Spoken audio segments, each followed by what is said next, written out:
Como Deus pode anunciar coisas que ainda não ocorreram? Livro do profeta Isaías, capítulo 46. Comentário de Mário Persona. Isso aqui foi escrito 100 anos antes de acontecer. E o Senhor já chamou Ciro de Ciro, né, no capítulo 45. E por isso ele fala no nosso capítulo, versículo 10, que anuncia o fim desde o princípio e desde a antiguidade as coisas que ainda não sucederam. Esse é o Deus de Israel. Ele já sabia quem era Ciro, ele sabia que Ciro ia nascer, ele sabia que Ciro ia crescer, que Ciro seria um rei poderoso, e ele ia trazer Ciro para libertar Israel. E Ciro é uma figura de Cristo também. Depois a gente pode até comparar alguma coisa aqui com o Apocalipse, porque o mesmo povo vai passar pelos mesmos problemas, vai ter uma Babilônia também, que o irá afligir lá no final, e Deus vai então levantar um Ciro, né, vamos chamar assim, que vai destruir Babilônia, que vai também libertar o povo dele no futuro.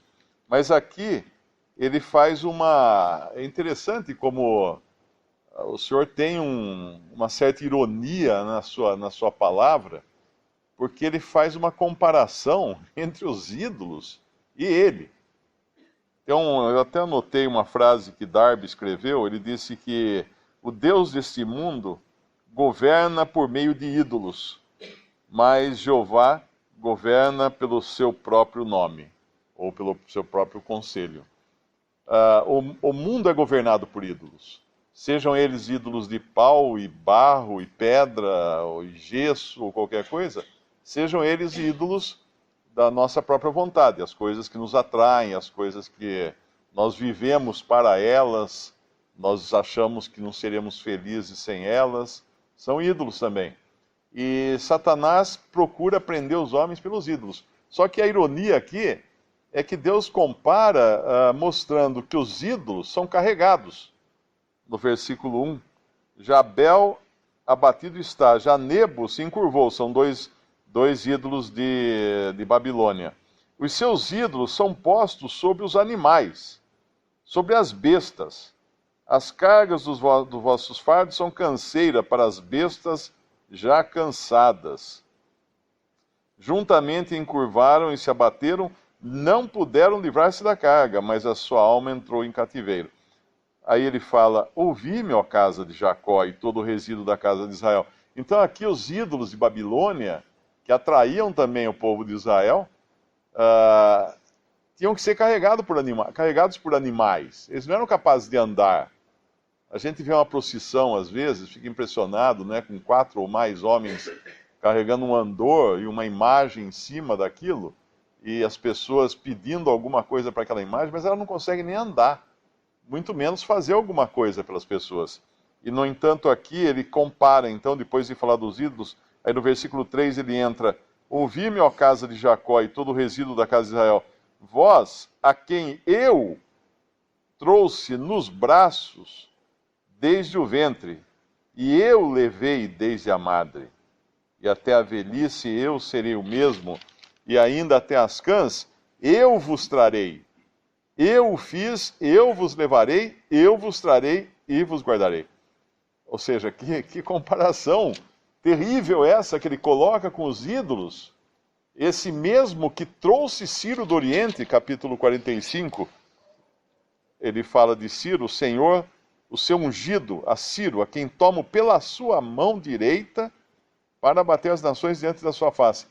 E aqui ele vai falar que trouxe do Oriente, no versículo 11 do nosso capítulo, que chamo a ave de rapina, essa ave de rapina é Ciro, desde o Oriente, e o homem do meu conselho, desde terras remotas, porque assim o disse, e assim acontecerá. Eu o determinei, e também o farei. Isso 100 anos antes de acontecer. Ou seja, o ídolo, ele precisa ser transportado pelo homem. E o homem precisa ser transportado por Deus. E todos os desígnios de Deus transportam o seu povo, protegem o seu povo, os leva, os traz, e os guarda, como fala no versículo 4. No entanto, o que fazem os homens? Versículo 6, no versículo 5, por isso que eu falei da comparação, né? A quem me farei semelhante? E com quem me igualareis? E me comparareis? Para que sejamos semelhantes. É como se Deus puxasse a orelha deles. Falasse, vocês estão tentando me comparar com quem? O ídolo vocês têm que carregar, e eu que carrego vocês. É o contrário. Gastam ouro da bolsa, versículo 6, pesam a prata nas balanças, assalariam os ourives, e ele faz um Deus, e diante dele se prostram e se inclinam. Ou seja, aquele que deveria ajudá-los, na realidade eles gastam as suas riquezas com esse ídolo, para fabricar esse ídolo, que seria aquele que deveria dar a ele as riquezas, não o contrário. E Deus coloca isso de uma maneira que deixa muito claro o contraste. Aí no versículo 7, mais uma vez, sobre os ombros o tomam, o levam e o põem no seu lugar. Ali está no seu lugar, não se move, e se recorrem a ele. Resposta nenhuma dá, nem livra alguém da sua tribulação. Lembrai-vos disso e tende ânimo, reconduzi ao coração, ó prevaricadores. Eu me lembro da história de um... Eu nunca consigo lembrar o nome dele, mas foi um missionário britânico. Não sei se foi na Índia ou no Sri Lanka. E quando ele chegou lá, começou a pregar o evangelho, zombavam dele, não aceitavam esse Deus que ele pregava, porque eles eram acostumados a tantos ídolos. Então ele comprou 2 cachorrões grandes de pedra e colocou um de cada lado da porta da casa dele. E quando alguém vinha e perguntava o que eram aqueles cachorros, ele falava, é para guardar minha casa, porque aqui tem muito ladrão. Então, se o ladrão vier tentar roubar minha casa, os cachorros atacam. Aí as pessoas começaram a rir do cachorro dele. Ele falava, olha, não é exatamente isso que vocês fazem? Vocês criam seus ídolos achando que ele vai proteger vocês, que eles vão fazer... Mas eles não podem nada. Eles não se mexem, não se movem e se recorrem a ele. Resposta nenhuma dá, nem livra alguém da sua tribulação. Esse é o ídolo, aquele que Satanás usa para governar o mundo, seja que ídolo for, seja ídolo religioso, seja ídolo político, seja ídolo artístico, seja qualquer ídolo. Qualquer coisa que nos faz dependentes dela, qualquer coisa que nós vamos achar que não seremos felizes, não seremos ajudados, não seremos satisfeitos, completos sem aquela coisa, seja uma coisa, uma pessoa, um objeto, um relacionamento, é um ídolo. É um ídolo. E aí nós deixamos de confiar naquele que nos carrega e passamos, às vezes, a carregar um piano, né? Porque o ídolo acaba se tornando um tremendo de um fardo para nós e nós nem percebemos que vivemos aí para manter o ídolo de pé. Uma outra lição interessante dessa passagem nossa, desse capítulo nosso de Isaías 46, é que a idolatria é imediatista. Vamos imaginar, nós estamos com toda essa confusão aqui no Brasil, no governo, não existe perspectiva de melhora, e aí chega alguém lá em Brasília, lá na Câmara, lá no Congresso Nacional, fala, pessoal, eu sei quem vai ser o líder que vai nos tirar dessa confusão. Na mesma hora ele vai ter ouvidos, todos vão ouvi-lo. E aí ele vai dizer assim, vai ser um homem chamado assim, assim, assim, que vai nascer daqui a 100 anos. Na mesma hora eles vão falar assim, o quê? Não, isso nós não queremos. Mas quando nós lemos a palavra de Deus, nós vemos que Deus, ele tem os seus conselhos, ele tem os seus tempos, né?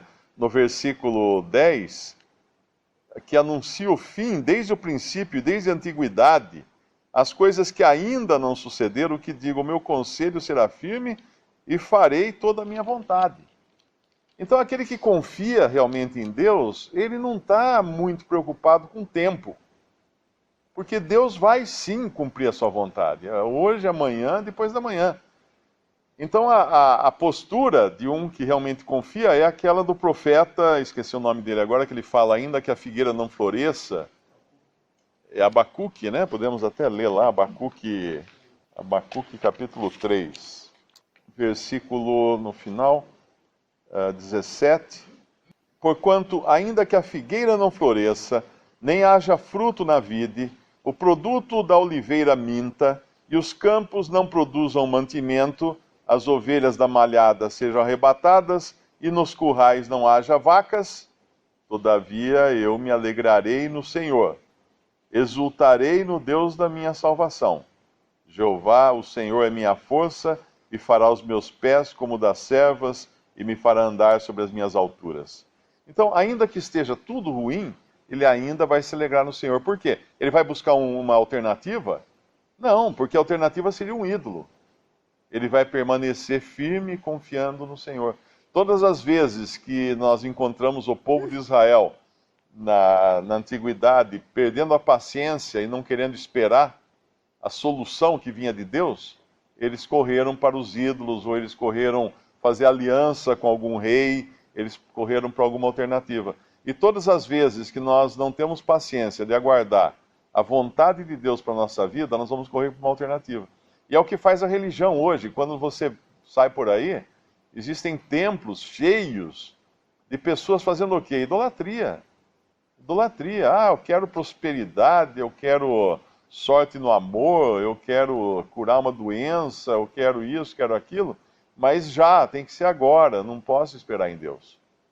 E aí a pessoa se sujeita a toda uma confiança própria, uma confiança no homem, e esquece aquele que tem todas as coisas determinadas. Então, se é para hoje, bem, se é para daqui a 100 anos, tá bom também, porque se Deus cuida realmente do seu povo, ele vai cuidar até o fim. Sem aquele que espera nele, vai esperar até o fim. E nós temos um versículo bom para isso. Um pouquinho de tempo, e aquele que há de vir virá, não tardará. Aos olhos de Deus, que vê a coisa, vê o fim a partir do começo, o tempo não vai ser grande. E quando nós fazemos uma viagem longa, naquela ansiedade de chegar, você pega às vezes ficar horas e horas num ônibus ou num avião, para chegar, para ver uma pessoa querida. Quando você chega, o que acontece? Esquece a viagem. Esqueceu todo aquele tempo que passou. Chegou, tá no lugar. A mãe, que tem uma passagem bíblica também, da mãe que aguarda, né, as dores de parto, depois que vê um filho, ela se alegra, não pensa mais na dor, no sofrimento, no tempo que passou. E que perspectiva nós temos nesse capítulo? Aquele que 100 anos antes de libertar o povo, ele falou para o povo, eu vou libertar vocês. E alguns aqui talvez falem assim, mas espera aí, 100 anos, daqui a 100 anos já eu não estou mais aqui, né? Então eu vou apelar para os ídolos de Babilônia. Mas veja o que aconteceu com os ídolos de Babilônia. Eles saíram corridos nos lombos de animais, porque eles não conseguem nem fugir de Ciro, do ungido que eu levantei, para libertar esse povo.